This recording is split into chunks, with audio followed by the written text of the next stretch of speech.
चिल्लर इकट्ठा कर रहा था। यहाँ पर चार्ली के साथ 2-4 शब्दों का लेन देन करने के बाद वो दोनों अपने अपने रास्ते निकल लेते हैं। वहाँ पर फ्रैंक नाम का एक बदमाश लड़का भी था। वो चार्ली के बॉल को पानी में फेंक देता है, जिससे होता यह है कि उस बॉल को लाने के चक्कर में चार्ली पानी में डूबने लगता है। दूसरी तरफ वो भैंस का बच्चा चार्ली को डूबते हुए देखकर अपनी जान पर खेलकर चार्ली की जान बचाता है और वो दोनों जिगरी दोस्त बन जाते हैं। आगे हमें 20 साल बाद की कहानी दिखाया जाता है, जहाँ पर चार्ली एक नाई की दुकान चलाता है, पर दुकान के कमाई के 80% हिस्सा उसके सौतेले पिता यानी चाचा छिनार के गुंडे आकर लेकर जाते हैं। इसी बीच चार्ली के पास भैंस का बच्चा आकर कहता है, चार्ली चलना मेरे साथ, मुझे कुछ टीवी डिलीवर करना है। चार्ली कहता है, नहीं दोस्त, आज मैं नहीं जा सकता, मुझे बहुत काम है। तब जवाब में भैंस का बच्चा कहता है, आज से 20 साल पहले उस दिन भी मुझे बहुत काम था, फिर भी मैंने तेरी जान बचाई। अब उसके इस ताने को सुनकर चार्ली को उसके साथ जाना ही पड़ता है। इसी बीच जब वो दोनों ट्रक लेकर निकलते हैं, तभी रास्ते में पुलिस उनके पीछे पड़ जाती है, क्योंकि वो ट्रक चोरी का था। पुलिस को देखते ही उन दोनों की फटकर हाथ में आ चुकी थी,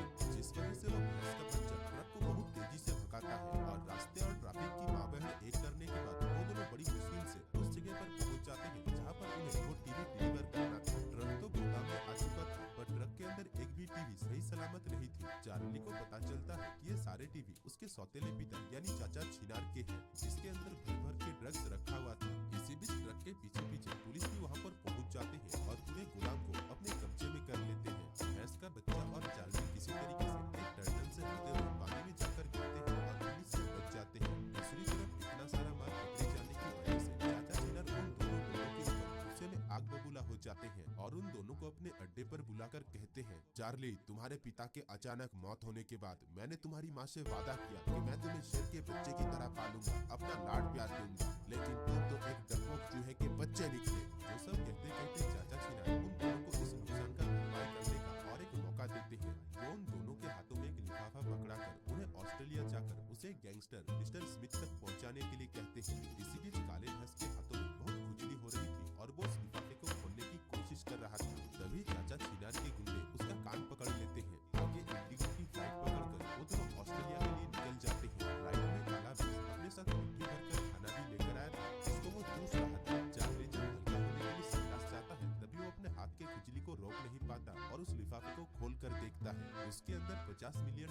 थे, जिसको देखते ही उसका मुंह खुला का खुला रह जाता है। वो सीधा संडास के अंदर जाकर चार्ली को ये बात बताता है। संडास से एक साथ निकलते वक्त उन दोनों को बाहर 2 महिलाएं देख लेते हैं और उन दोनों की इज्जत का कचरा हो जाता है। काले भैंस ने उन सारे पैसों को अपने जैकेट के अंदर छुपा लिया था। एयरपोर्ट इमिग्रेशन में किसी ऑफिसर को उसके ऊपर शक नहीं होता, क्योंकि वो दिखने में बहुत भोला था। वही चार्ली को पुलिस स्मगलर समझकर पकड़ लेते हैं और उसकी खूब जांच करते हैं। आगे वो दोनों गाड़ी लेकर मिस्टर स्मिथ को वो पैसे देने के लिए ऑस्ट्रेलिया की सड़कों पर भटक रहे थे। तभी वो दोनों एक कंगारू के ऊपर उस गाड़ी को चढ़ा देते हैं। अब उस अबला निहत्थे कंगारू को मारने के बाद भी उन दोनों को उसके ऊपर दया नहीं आती और वो दोनों उस मरे हुए कंगारू को अपना जैकेट पहनाकर आंखों में चश्मा लगाकर उसके साथ सेल्फी लेने लगते हैं। इसी बीच वो कंगारू जिंदा हो जाता है, जिसे देखकर काले भैंस की फटकर 464 हो जाती है। यहाँ पर वो कंगारू का बच्चा चार्ली के सीने पर एक जोरदार नसबंदी चलाता है और खुदक वहाँ से 9-11 हो जाता है। कंगारू के इस हरकत से काला भैंस और चार्ली दोनों मुंह फाड़ कर हंस रहा था। इसी बीच हंसते हंसते काला भैंस रोने लगता है और वो चार्ली से कहता है, चार्ली,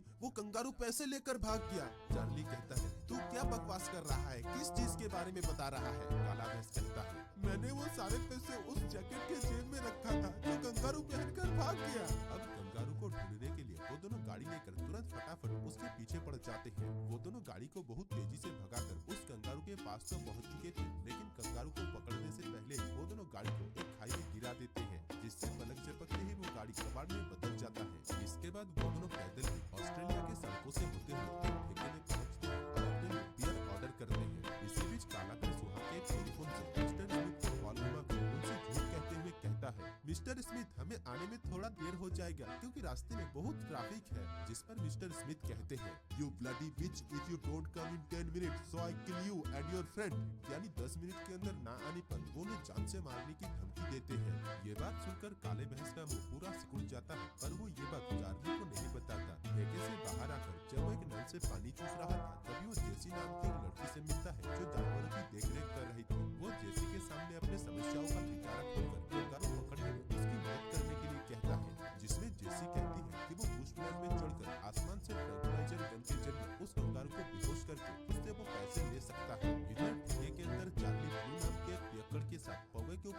चढ़ा रहा था, जिससे वो पियक्कड़ ठेके में ही लुढ़क जाता है। इधर काला भैंस चार्ली के पास जाकर उसे पूरा प्लान समझाता है कि कैसे वो लोग उस कंगारू को पकड़ेंगे। बुश प्लेन चलाने के लिए उन्हें एक पायलट की जरूरत थी, जिसका पर्सनल नंबर भी जेसी ने काले भैंस को दिया था। वो जब उस नंबर पर कॉल घुमाता है तो कॉल पियक्कड़ के जेब में पड़े नोकिया फोन में बजता है, यानी वो पियक्कड़ वो पायलट है। आगे वो दोनों उस पियक्कड़ के मुंह में नींबू पानी छिड़कर उसके साथ हवाई यात्रा पर निकल जाते हैं। दूसरी तरफ मिस्टर स्मिथ चाचा छिनार को कॉल करके उन्हें सारा कुछ बताता है कि अभी तक वो दोनों नन्हे $50 मिलियन लेकर उसके पास नहीं पहुंचे, जिसमें चाचा छिनार फ्रैंक नाम के एक लड़के को ऑस्ट्रेलिया जाकर उन दोनों को मारने की सुपारी देते हैं। खैर उधर बुश प्लेन के ऊपर से उन दोनों को लाल जैकेट पहना हुआ वो कंगारू दिख जाता है। काला भैंस ट्रैंकुलाइजर गन को उस कंगारू के पिछवाड़े में निशाना करता है, लेकिन गलती से वो उस कंगारू की जगह पर उस पियक्कड़ के गर्दन पर ट्रैंकुलाइजर गन को मार देता है। इससे उस पियक्कड़ का पूरा शरीर धीरे धीरे सुन पड़ता जा रहा था। उन तीनों की मौत बहुत नजदीक आ चुकी थी।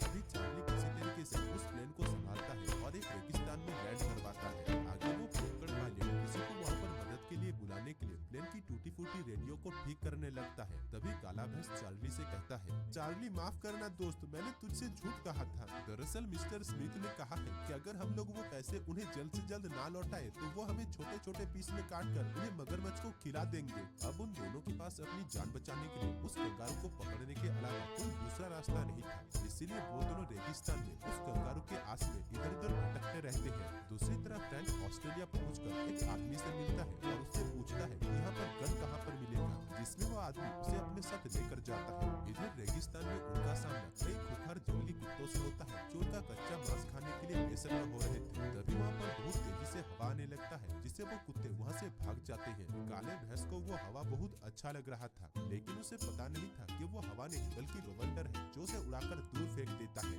खैर आगे बिना पानी और खाने के रेगिस्तान में भटकते भटकते चार्ली को वहम हो रहा था।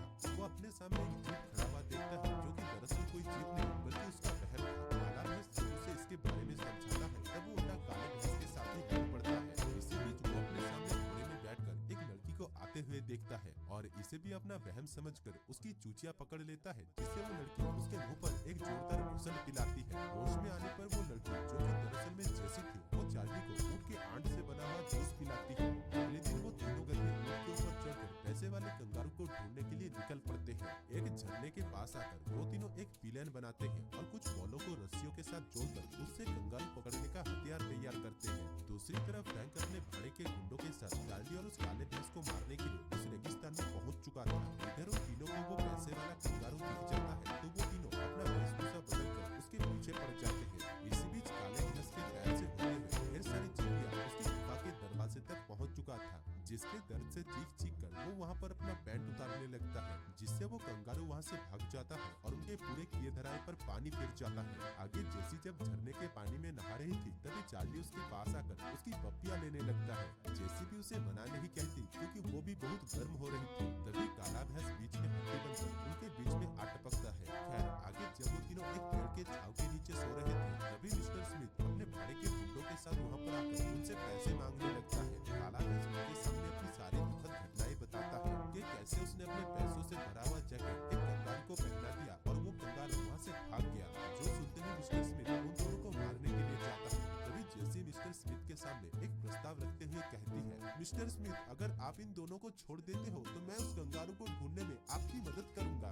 जो सुनते ही मिस्टर स्मिथ उस लड़की को अपने साथ कंगारू ढूंढने के लिए लेकर जाता है। इधर उसके भाड़े के गुंडे चार्ली और काले भैंस को ऊँट के पीछे बांधकर अपने साथ लेकर जा रहे थे। इसी बीच वो दोनों बड़ी ही चालाकी से अपने आप को आजाद कर उन गुंडों को बंदूक की नोक पर ले लेते हैं और जेसी को बचाने के लिए मिस्टर स्मिथ के पास पहुंचते हैं। तब तक वहाँ पर फ्रैंक भी अपने भाड़े के गुंडों के साथ आ चुका था, जिसको चाचा छिनार ने चार्ली और काले भैंस को मारने के लिए भेजा था। चार्ली उसे अपना आदमी समझकर गन को नीचे कर लेता है, लेकिन वो तो चार्ली को मारने के लिए आया था। अब इस लड़ाई का फायदा उठाते हुए वो तीनों ऊँट के ऊपर चढ़कर वहाँ से भाग निकलते हैं। रास्ते में काला भैंस अपने सामने उस कंगारू को देखता है और उसके जेब से उस $50 मिलियन की गड्डी को निकाल लेता है, लेकिन इस चक्कर में वो सीधा एक खाई में जाकर गिरता है। चार्ली और जेसी उसे ऐसे मरते हुए देखकर अपनी अपनी बेल्ट को उतारकर उससे एक रस्सी बनाते हैं और फिर उस रस्सी को उस काले भैंस की तरफ फेंककर किसी तरीके से उसे बचा ही लेते हैं। तब तक वहाँ पर फ्रैंक और उसके भाड़े के गुंडे भी आ चुके थे। यहाँ पर वो चार्ली के ऊपर गन तान कर कहता है कि उसके सौतेले पिता यानी चाचा छिनार बचपन से ही चार्ली को मारना चाहते हैं क्योंकि वो उसका सौतेला अकेला बेटा है,